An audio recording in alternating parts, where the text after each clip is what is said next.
Bonjour à tous. Le 11 avril, la colère des oiseaux. Si vous vous mettez en colère, ne péchez pas, que le soleil ne se couche pas sur votre irritation. Éphésiens 4, verset 26.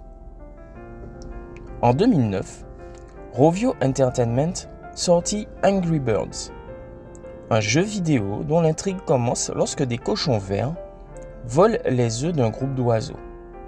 En colère, les parents doivent se projeter à l'aide d'un lanceur de pierres pour détruire les bâtiments où se trouvent les cochons et ainsi sauver leurs œufs.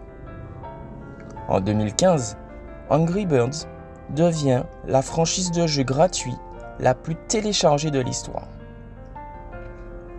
En général, nous classons la colère comme une émotion négative et l'associons à des épisodes désagréables au cours desquels une personne s'en prend à tout et à tout le monde. Cependant, l'agressivité n'est pas la colère, mais une manifestation de celle-ci. La colère est simplement ce sentiment désagréable qui nous indique que quelque chose ne va pas. Les psychologues reconnaissent que la colère est positive pour plusieurs raisons. Elle nous indique quelles sont nos limites, comme cela se produit souvent lorsque nous, ou quelqu'un qui nous tient à cœur, comme dans le cas d'Angry Birds, sommes menacés. Elle nous protège, car elle active la réponse combat-fuite dans notre cerveau, ce qui nous permet de nous défendre et nous fait prendre conscience de l'injustice et nous motive à faire quelque chose, favorisant ainsi des changements positifs. Lorsque Jésus expulsa les marchands du temple, il était en colère, voir Marc 11, versets 15 à 17.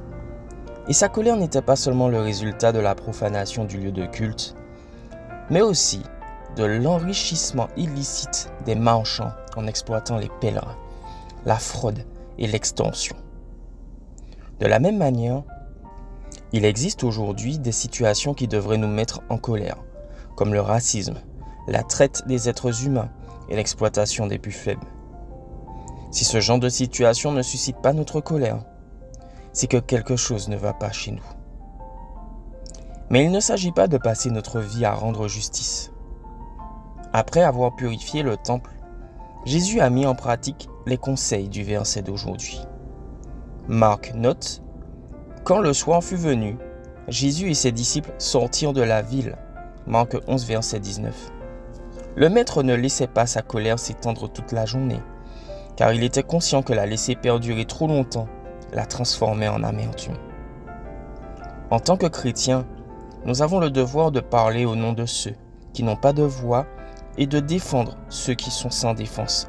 Voir Proverbe 31, verset 8.